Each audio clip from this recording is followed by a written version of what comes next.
Good evening. We bring you the latest in the world of sports and the conversations you want to hear from your favorite sports icons and athletes. I'm Paulo Del Rosario. Tonight, we'll break down the X factors in the UAAP Women's Volleyball Final Four, and we'll give out this season's The Game Awards. Buckle up, sports fans. Let's get in the game.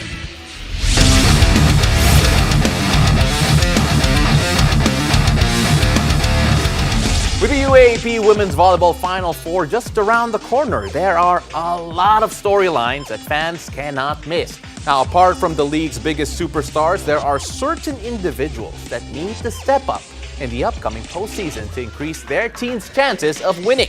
Now, joining us to talk about the Final Four's X factors are UAAP analysts Noreen Go and Jamie La Victoria. Ladies, welcome to the game again. Thank you. Good to be here. Yeah, of course. You know, I was loving the conversations a while ago because ang dami talaga pag-uusapan in terms of the personnel that need to step up. We already have the usual suspects, but then there are a few other players that you girls feel that will really make a difference in the upcoming Final Four. Let's start off first with LaSalle. Jamie, Laput has been an incredible piece to this puzzle in terms of LaSalle's championship jigsaw. What makes her so special? Well, her athleticism, first off, she's one of the tallest. She became first six in the second round. So compared to her other teammates that have been playing first round and second round, she has a fresh mind and fresh legs. Yeah. So I think she brings in that extra flair that's needed coming into the Final Four. Noreen, can you explain this for me? Kasi si Shavana Laput has 34 total points. And 31 of them were made in the last 3 games. What is happening? Why is that possible? I think it's more of the confidence. You know, she's accepted her role, you know, that she's starting. And as soon as a player gets that certain confidence, I mean, your game will just come out. Yeah, it clicks. And just to share, I got to talk to assistant coach Noel. What's good about this kid? Easy to teach. She's so eager to learn and she puts in the work. So you know that she's going to get really just, you know, improved. You know, it's funny because some people might say that, okay, when she comes off the bench, medyo mabagal yung production niya. It doesn't do as well. Is there a big difference, Jamie, if you come off the bench compared to when you're starting in terms of, I guess, yung mental capacity mo or how you feel right when you hit the court? Well, I think a test of a good athlete is your mindset is actually the same regardless if you're coming off the bench or if you're first six. But you know, compared to her other games where she is not first six, I think she's done a great job of coming off the bench and when she's first six. Yeah. Because like what Noreen said, the confidence there and also the energy that she has on the court. She's always smiling. When things are, you know, not going their way, you know, they turn to her. Well, Noreen, let's move on to NU here. Who do you feel is the X factor for NU? Well, for me, no, it's not really an X factor. It's more of we want to give recognition to these players for the way they've been playing. That's why we're talking about them. You know, there are a lot of superstars. But yeah I mean, Vanji Alinsog has just, you know, surprised everyone. I mean, coming to this season, really, we had our vision of who the starting 6 of NU will be based on last year, right? Yeah. But Alinsog from out of nowhere just, you know, emerged and a lot of questions why she started or she's starting, but still she's proving herself. You know, it's not only that she's starting, but it's who she replaced. Replacing Cesc Robles in the starting lineup, Jamie. Right. What do you feel is the move there, the motive there, and of course, how has she taken advantage of that opportunity? Well, I noticed that they put Alinsug more in the first round. Not that Princess Robles is playing badly, it's just, it's something new to have a rookie on the court. Like I said about Laput, they have fresh minds. They are coming from high school where they can add a new, you know, dimension on the court. And I think that's what Alinsug has been doing. So right now in the second round, averaging 9 points per game, itong si Alinsug. Noreen, when you take a look at yung consistency in offense niya, how important is it that they have an option apart from Belen and Solomon? Yeah. Well, I mean, Good option. Good options. First, second, maybe third, Sheena Turing. But for as long as you have another option, like you're not afraid, especially like Lams Lamina, she's not afraid to give it to Alinsug, to Vanji Alinsug. Even though she has first options and second options, there's always that option and probably an element of surprise, but not so much of a surprise anymore. But still, everyone's always keyed on Bella Belen and so on and so forth. I have a slight bias to our next player, of course, no. the best setter in Zobel. That's because the best setter in Zobel back in WNCA season 49. Ito si Cassie Carvalho of UST. Oh, Jamie, what makes her different? What makes her special for this UST team?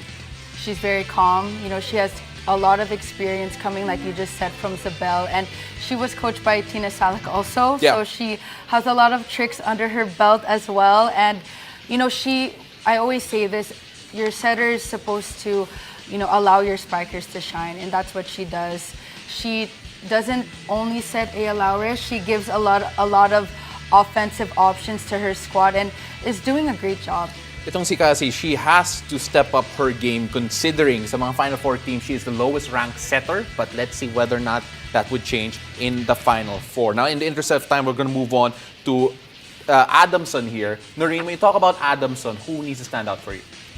Well, Adamson, we've known that through the years. They're known for their defense. Yes. I mean, since the time of Coach Dulce. And, you know, in the past years, a little bit, people would say it was lacking a bit, but right now you have Karen Verdeflor. Wow. I mean, you chose her Yeah. for a reason. I like how you pretended to be surprised. She chose her, but I chose her. rightfully Sorry, so. Noreen. No, true. I agree. You were deciding I whether who totally to choose. agree. Yeah. Rightfully so, because she's been playing well. You know, floor defense, manning the floor. So it gives confidence to... Stop laughing. So it gives a lot of confidence to the hitters for their offense because they know defense is stable. Yeah. You know, it's interesting because she's actually not necessarily the best digger in Adamson. That goes to Almonte. And of course, let's see whether or not she can continue a good run of form. 21 digs and 17 receives against UP last time around. Now, we'll get to talk about them a lot more as the Final Four happens. Now, we've got a lot more UAP volleyball because after the break, we'll give some special The Game Awards to the most impactful players this season. Stay tuned. You're watching The Game.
Welcome back to The Game. It's that time again where we give flowers to the best performing individuals this UAP season. Now, here with us to present the Game's special awards are UAAP analysts Noreen Go and Jamie La Vitoria. I just want to clarify that this is just our awards, not the official UAAP awards. Huwag kayong magalit, please. All right? And it's also the reason why Noreen and I are wearing jackets and Jamie did not get the memo. So, we'll talk about this interesting award here that you have called Breaking into the Six. Jamie, what does that mean? I'm sorry about the quote.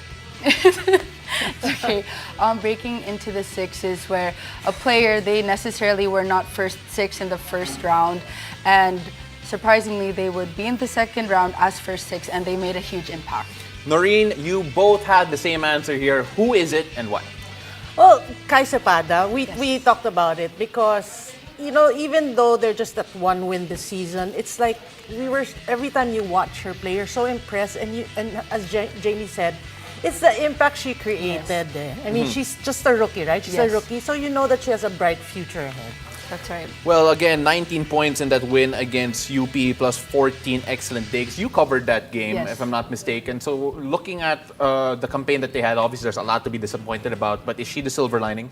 She is definitely the silver lining, along with Bangayan, who is also a rookie. And, you know, I noticed when they play, the confidence is there. And to have that positive mindset going to every game, knowing that, you know, you haven't won a game is very difficult, but they enter the court in such a positive way and they really fight for every point. So the next award that we have is called the Biggest Impact Award. Now, this award goes to not necessarily a player. Could be a former player, could be, you know, any one part of the staff. So I'm going to have Noreen describe who that person is, and then Jamie will reveal it later. So why is this person the most impactful for you? Well, because for me, through the years of this person's career, I mean, what she has achieved. And she goes back to a institution, trying not to say You're so good at this. She goes back to an institution to give back. Yeah. You know, what she's learned throughout the years, gaining experience, extra knowledge, international competitions, and what have you. She brings it back to her school. Jamie, that person is? Tina Salak. There you go, Tina Salak. Again, new energy, new culture to the team. Jamie, you take a look at the impact that she's had here. Could you describe how she changed the culture? Well, she definitely turned the FEU women's volleyball program around, and you look at the coach and player relationship, right? And I remember specifically watching this video where one of her players, I believe it was Tagaod, had a misreceive on the last point. And she comforted her right after. And that's very rare. You would normally get scolded at, but she adds that positive coaching style that is working for the team. And you can tell from their off-season tournament last year that they've grown with such good confidence. I wonder if our viewers got that based on the clues from Noreen. But of course, Tina Salak has made a big difference in terms of what FEU has been doing. Next award is called the Element of Surprise. All right, so Element of Surprise, Jamie, what is the surprise? And Noreen can tell us who is it. So I'll describe Yes. this. So this player is very tall and It's like shabu. she's made an impact towards her last few games, and it's the player where you are clearly surprised with what she's shown compared to her first games in the first round. All right, Noreen? Well, we did mention her earlier, Shivana Laput, actually, because, again, you know, Jamie talked about her athleticism, her height, but we like her guts more than anything. When she goes up for that jump serve, even like during the fifth set, it's like she's unfazed.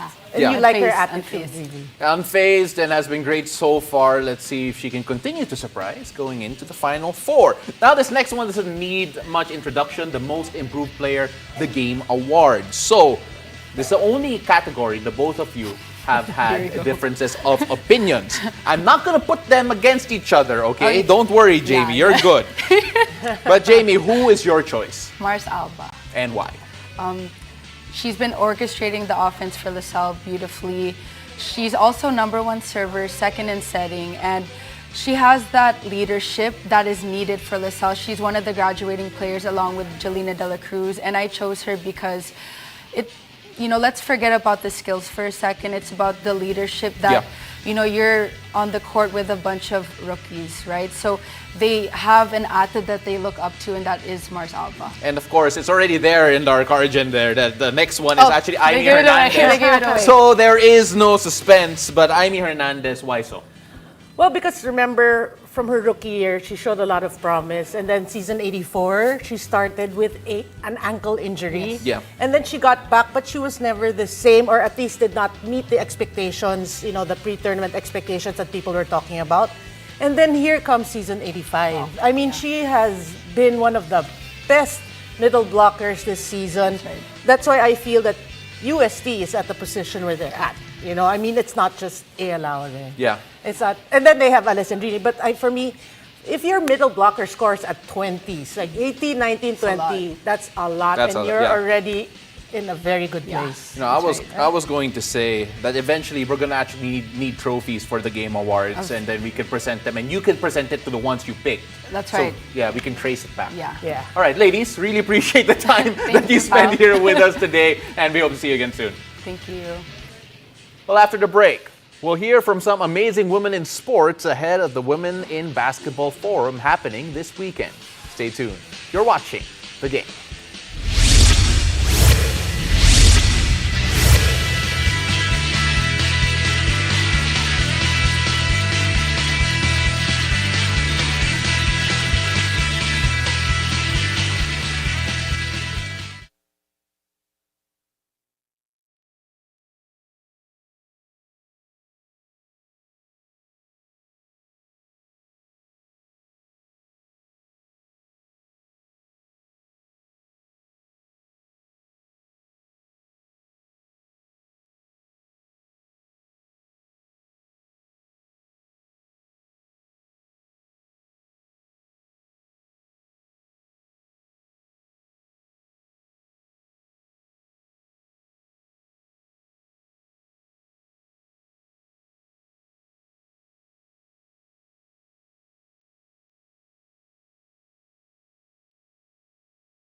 Welcome back. You're watching The Game. More women are continuing to take the center stage in the sports scene, both on and off the court. Now, we got the chance to speak with two-time Olympian Megan Campaign and former national team captain Raiza D, as well as FIBA executive Amanda Jenkins, about their trailblazing journeys. Everyone brings something different to the table, and if you have the same people, similar age or similar demographic or similar gender, you're going to get similar ideas. So it's important to have diversity. It's important to have people with different thought processes and different opinions, because that's what makes a company grow and a company get bigger and better. It was about giving back, really. I think when you look back at what sport in particular, for me it was basketball, was able to provide for me from an early age. Not just the opportunities to travel and see the world and play this incredible sport, but also taught me, those life skills of leadership and teamwork. If you have a chance to be heard or opportunity to showcase your talent and to be seen, then grab the opportunity and make it the most out of it. If you have a chance to take the lead, go for it. 'Di ba? Dapat maging proactive tayo. So, paramdam natin yung presence natin as girls na kahit anong industry man yan, 'di ba? By doing that, it creates opportunity to a bigger role eh. So, kailangan pag nandun tayo sa situation na yon, isipin natin na we are not doing it for ourselves eh. Yun din yung parang magiging image ng mga babae, 'di ba? Find out more from these amazing women in sports through the FIBA Women in Basketball Forum. Catch a live stream happening on April 29, 9 a.m. to 11 a.m. via One Sports, One Sports Plus, Puso Pilipinas, and the Smart Sports Facebook page. Meanwhile, the 2023 FIBA Basketball World Cup draw is coming to Manila this Saturday, April 29, at the Smart Araneta Coliseum. Find out which of the 32 teams in the FIBA Basketball World Cup will be grouped together in the preliminary stage. Catch special appearances by basketball legend Luis Scola and performances from Sara Geronimo, Billy Crawford, and global Phil-Lam artist Saweetie. In more FIBA news, the final stage of the FIBA Basketball World Cup 2023 will now be played at the Mall of Asia Arena. Gilas Pilipinas will still open their campaign on August 25 at the Philippine Arena, but the last 6 game days starting from the quarters to the finals will be played in Pasay City. That wraps up our show tonight. Catch us on weeknights here on One News, One Sports, and One Sports Plus. I'm Paolo De Rosario, and this has been The Game.